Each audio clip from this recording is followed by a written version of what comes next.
we're gonna now move on to our second year, and I need to make some space for books because we're running out of space. Yeah.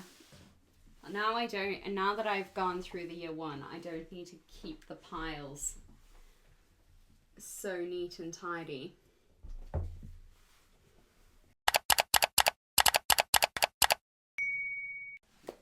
We then had our Shakespeare summer school, and this is where we kind of divulged into Shakespeare entirely. It was intensive, and there was a lot of critical readings that we had to do around Shakespeare that I didn't buy the books, I just read extracts online and things like that. But I'll talk you through the plays that we discussed in that intensive week. So we looked at 6 plays, 2 tragedies, 2 histories, and 2 comedies.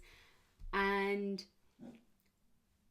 I think all of these plays are Shakespeare plays that I had never read before. I had read your sort of school Shakespeare's and then a couple of others. So I'd read Othello and Macbeth and Romeo and Juliet and Twelfth Night. I think those are the ones that I studied in school. And then subsequent to that, I'd read The Tempest and King Lear. And I thought those were amazing. But I hadn't read any of these. So this was really exciting for me. Quite a bit. So the first one that we looked at was Hamlet. I thought this was so good. I really enjoyed this. I thought it was really brilliant. Probably one of Shakespeare's more famous tragedies. It's one of the longest ones that he wrote. It's often not performed at this full length because it would take forever, but really fascinating to kind of dive into this idea of the revenge tragedy. Speak a bit more about that as we move into the second year plays, but yeah, really enjoyed it, found it fascinating. The other tragedy that we read was Antony and Cleopatra. Oh my goodness, you guys, this play is incredible. The gender sort of disparity in this play is fascinating, and the idea of othering, and yeah, I could talk about these for a lot longer. Let me know if you want me to down in the comments. If you're still here, thank you. I really appreciate you sticking around. The first history that we looked at was King Henry IV, part 1. This was really good. Like, I was floored by this book. More because it is the first time that I met Falstaff. Now, if you guys know anything about Shakespeare, Falstaff is one of Shakespeare's more iconic characters. He is so funny. It is so brilliant for Shakespeare to characterize one of his most comic characters in a history. It just is, it's brilliant. The next historical play that we looked at was King Richard III. This play was really interesting in looking at disability and ideas around disability. We actually, as a part, not a part of the Shakespeare summer school, but the other summer school that I was a part of, we had the chance to go to Stratford-upon-Avon and watch Richard III in theatres, and it was really, really good. I will leave a picture here, but the actor that played Richard III was actually disabled, And it was brilliant. Like, there's this part where where Richard III in the play, like, shows off his disability, and he says, like, look at my disabled arm. And the actor in the play did the same thing, but showed him his able-bodied arm and not his disabled arm. It was brilliant. Like, I mean, the implications are just, it's amazing. Really enjoyed this play. I thought it was brilliant. The women in this play are fascinating. I feel like I could write an entire essay about the woman in this play. But then we move on to the comedies, and we read The Winter's Tale. I thought it was great. Was not my favorite. I'm going to skim over it really, really quickly because A Midsummer Night's Dream was my favorite play in this entire series. And mainly because I got to watch a production of it, not live, but recorded from the Globe Theatre.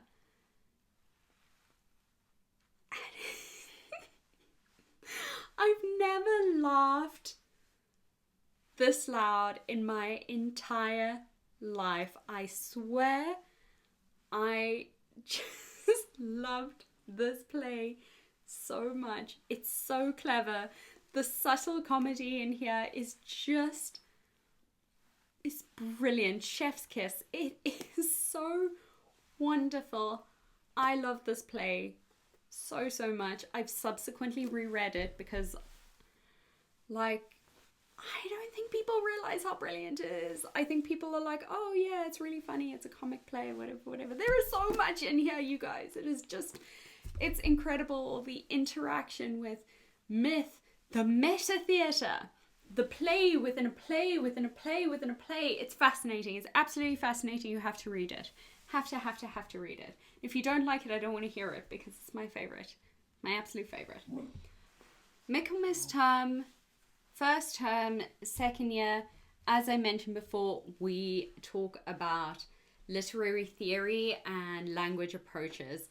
This was far more in depth. It was far more difficult. We engaged with things like structuralism, gender and sexuality, Marxism, historicism, psychoanalysis. It was very intensive. We looked at a lot of different theorists. We had to try and understand a lot of literary theory, which is far more difficult than it sounds. A lot of these theorists write, rightly so, because they're brilliant, in very sort of abstract terms, and it's very difficult to understand as a student. But we were recommended that we get this anthology of literary theory. I actually managed to get the edition before the one that was recommended, but I managed to get it secondhand and for a fraction of the price. So any of the essays that I didn't have in this version, I was just able to try and find online, and that was absolutely fine. But we were recommended to get this literary theory anthology by Rivkin and Ryan, Julie Rivkin and Michael Ryan. This anthology is also, it's massive. It's got a lot of essays in here, a lot of thought in here, but I have actually dived into this anthology a lot. I come back to it. There are a lot of essays in here that I haven't read, but I also end up hearing about something or reading about something as I go through my literary career, and I end up diving back into this anthology and into the David Lodge anthology that I showed you earlier. And more often than not, I can find those essays in these anthologies. So even though it's absolutely ridiculous, and I don't know what this photo is, I don't know what's going on here.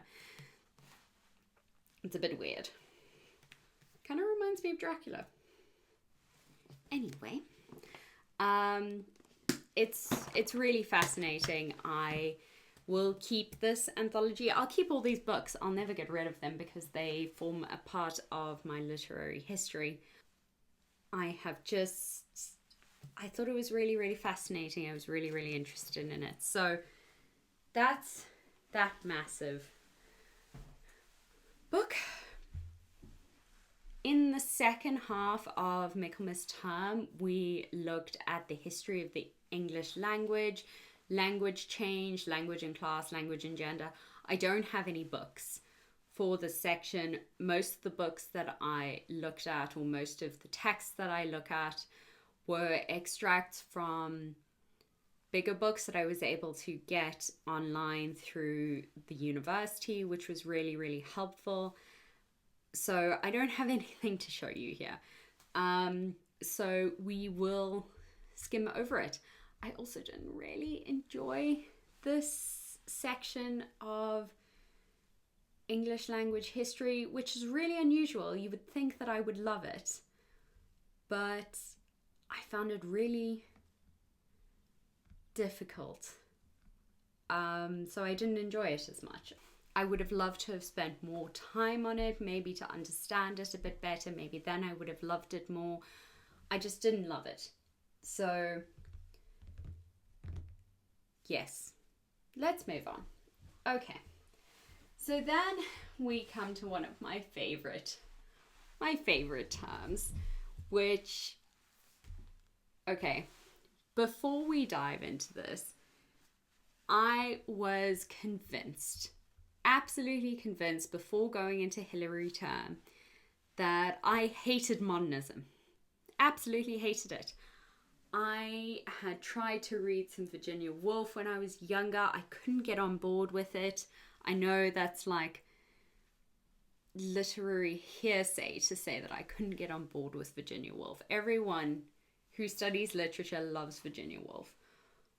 I couldn't do it. I tried. I just could not get into it. So I wasn't looking forward to this term. I was not looking forward to modernism. I didn't think I would get into it. Boy, was I wrong. This was my favorite semester of the 2 years. I can say that hands down, even though I haven't finished my current semester. I know how much I loved every single one of these readings. Absolutely insane how much I loved modernism literature. It is something that I am considering looking at in more depth in my master's. I'm kind of torn, but we'll see. Anyway, so initially we looked at modernism sort of in a broad sort of overview.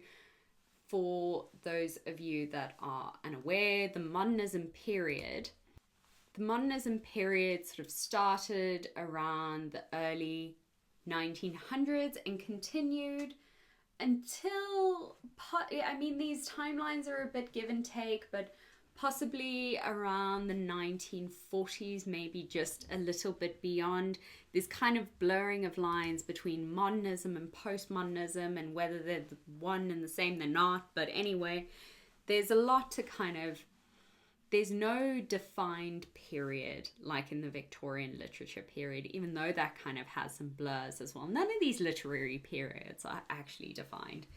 But the modernism period was kind of it was interesting in terms of literature. We have a breakdown of institution. It is leading up to the world wars, what that means for society, what that means for current sort of morals and values of society.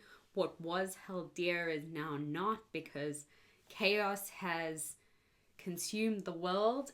It's really such a fascinating period. So we looked at a number of writers, and I think only one of these writers was actually English. One that claims he was English. We'll get to that. But the first lot of writing that we looked at was Catherine Mansfield's short stories. Catherine Mansfield was a New Zealand writer. So, and for those of you that don't know, I lived in New Zealand for 2 years, and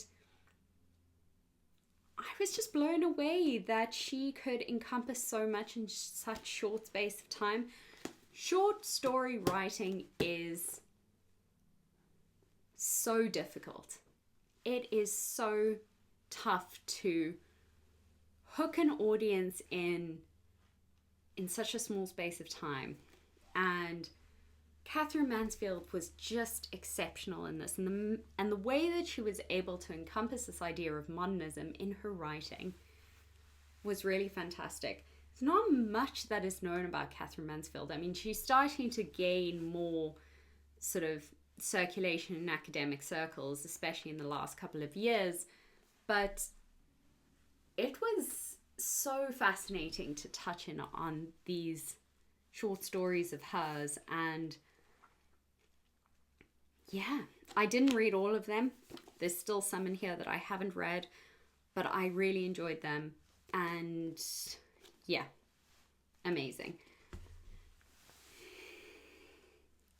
Okay.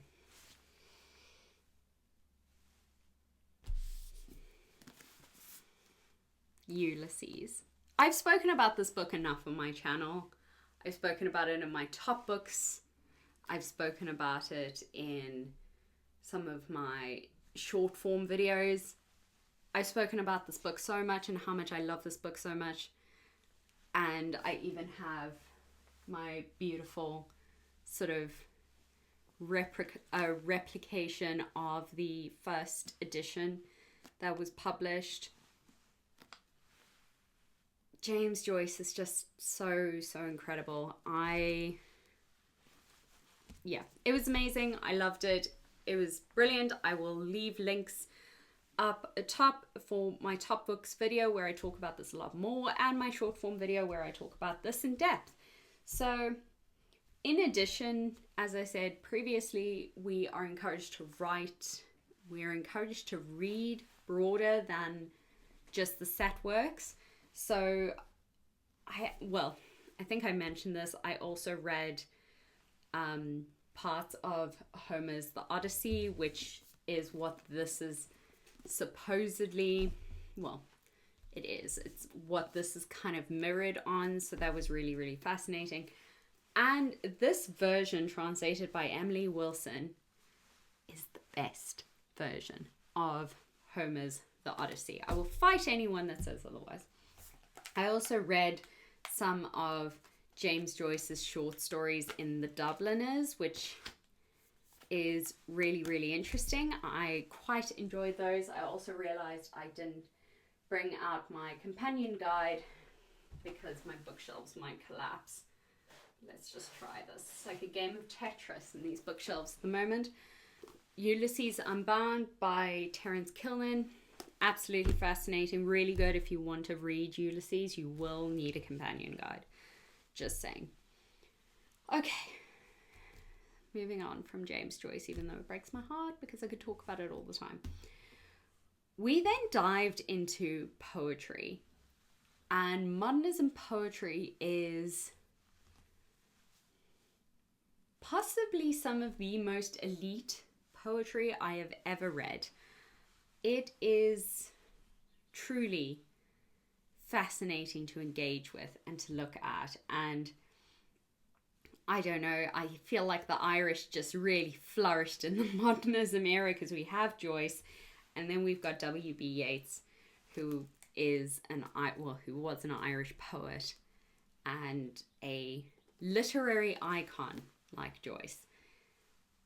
Yeats's poems were so interesting to read, to see how he kind of gets into the modernist way of writing. He always resists it. He kind of wants to stay traditional but wants to stand out, and the themes that he explores are obviously really quite incredible. And his writing, his poem on the Easter Uprising, honestly brought tears to my eyes. It is so great. And he's a brilliant poet. I could talk about his poetry a lot more. I really enjoyed his earlier stuff where he kind of explores this idea of mythology a little bit. Anyway, we don't have time. If you thought that I could rant on about Joyce and Ulysses for ages,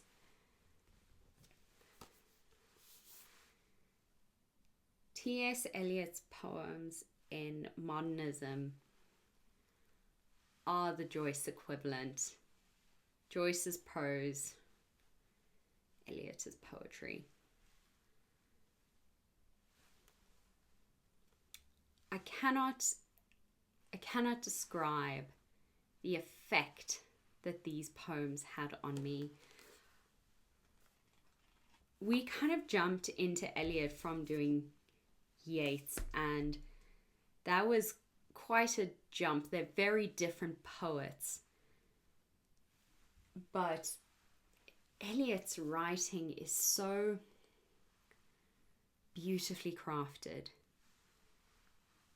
It's so deep, it's so dark, it's so twisted, it's amazing. I wrote on the Wasteland. I just was absolutely fascinated by T.S. Eliot. And then, in true modernism fashion, we finished off with Virginia Woolf, and our required reading was Mrs. Dalloway. As I said in the beginning, I struggled with Virginia Woolf, but I read Mrs. Dalloway and I absolutely loved it. And subsequent to that, I have actually read, I don't know why I didn't include this, but I've read a couple of her other sort of works. I also just love these collections of Virginia Woolf's work. These are the vintage classics works. They are so pretty. Got these gorgeous covers, some with the black spines, some with the white spines. And if you open up the inside title pages, you see they are like, oh, they're just gorgeous. I love these works. Anyway, sorry, diverging. Virginia Woolf was brilliant. I loved Mrs. Dalloway. I thought it was so clever. Septimus in Virginia Woolf was my favorite character. What an incredible man. Anyway, I then also read Orlando, which was so fascinating in terms of gender. Again, really interesting. And I read To the Lighthouse, which I have no words for this book. I feel like my character, my personality was pulled out of me, examined by Virginia Woolf, and then put back into me. And it was unnerving, but really, really quite amazing. Okay, so that is the end of the modernism term. So in that term, I read 1, 2, 3, 4, 5, 6, 7, 8, 9, 10 books. Maybe we need to do a tally at the end to see how many books I've actually read for this entire period. If you guys are wondering, I do not often include the books that I read for school on my StoryGraph reading.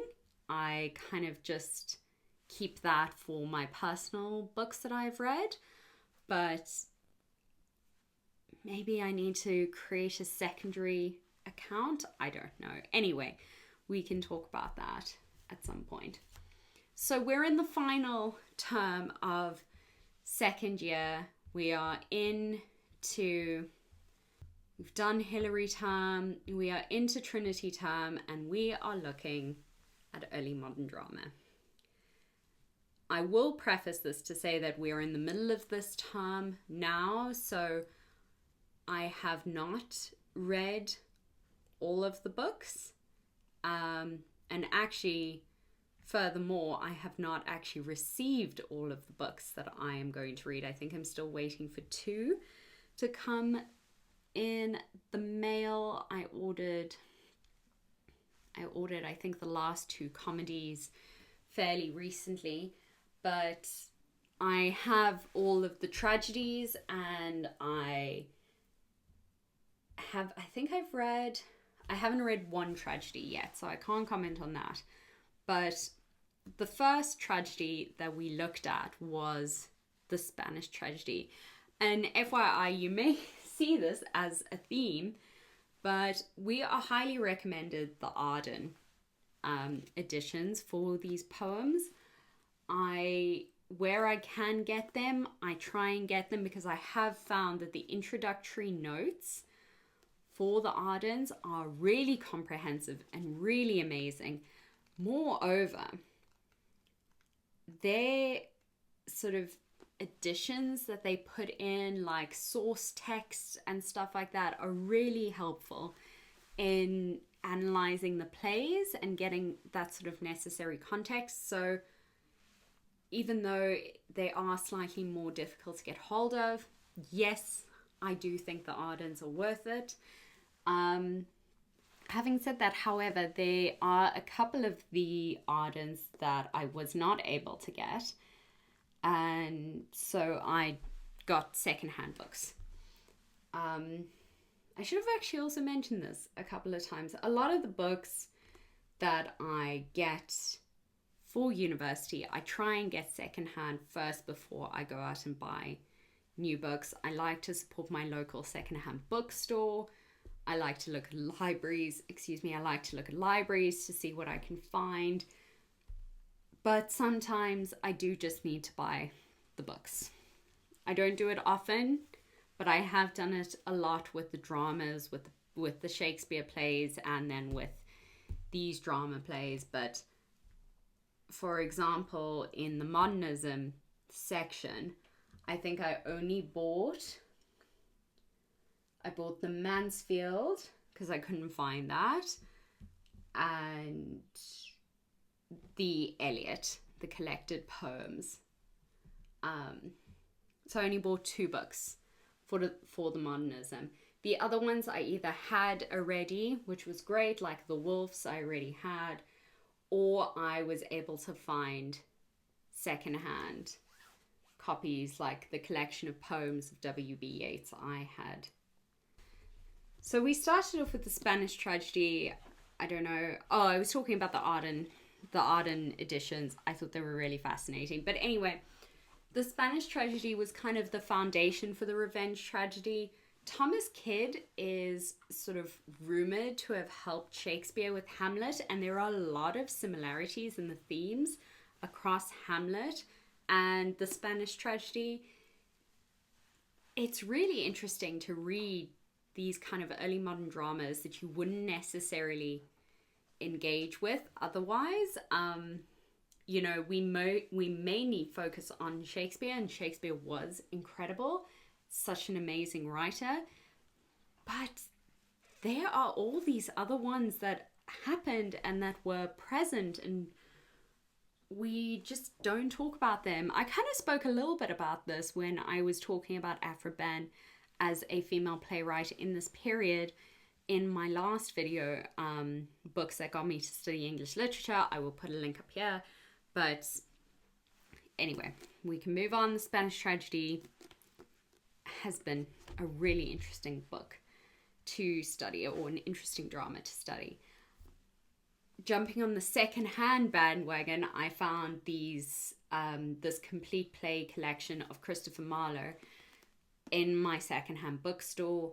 This is just a Penguin Classics version. You can see it's a little bit battered, a little bit bruised. But in this, we studied Edward II. Such a great play. I actually, when I originally started this play, I kind of did a little bit of research on it. I listened to the lectures that we were asked to listen to. And the violence in this play is really quite intense. And definitely should probably come with a content warning. especially in this early modern day. And just to let you know, my lecturer often does put our lecturers do put content warnings as we're kind of going through some of the stuff, but the violence in here is really quite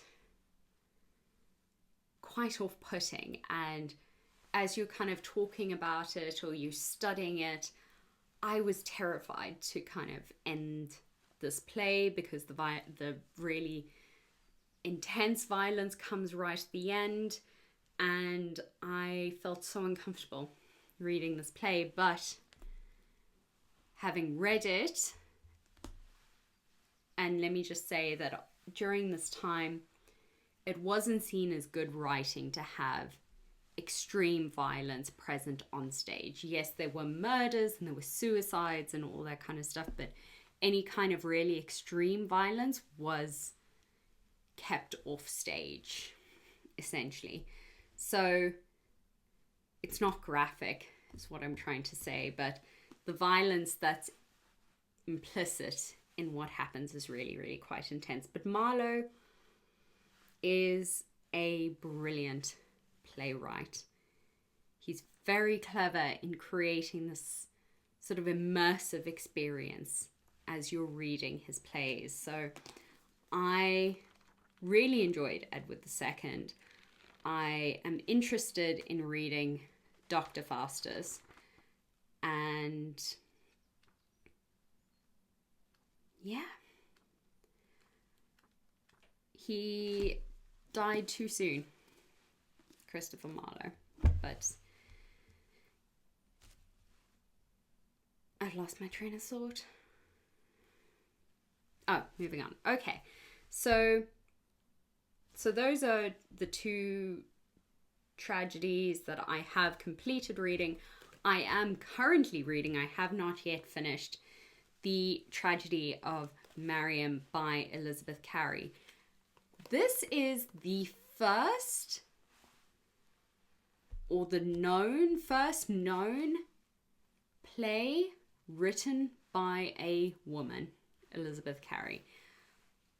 It is so interesting to look at this play written by a woman. This would never have been staged in the early modern period. Women could not write plays that would then be put up in the theatre, in the Globe, or in any of the other theatres. So this was written, and the only way it was ever performed was in private readings in houses or at court, and we have no record of those performances, which is just so fascinating. The idea of a constrained female voice in the early modern period coming through a play that is similarly constrained, fascinating, absolutely fascinating. The Tragedy of Miriam, the story is really interesting. I haven't finished it, as I say, but I am enjoying it.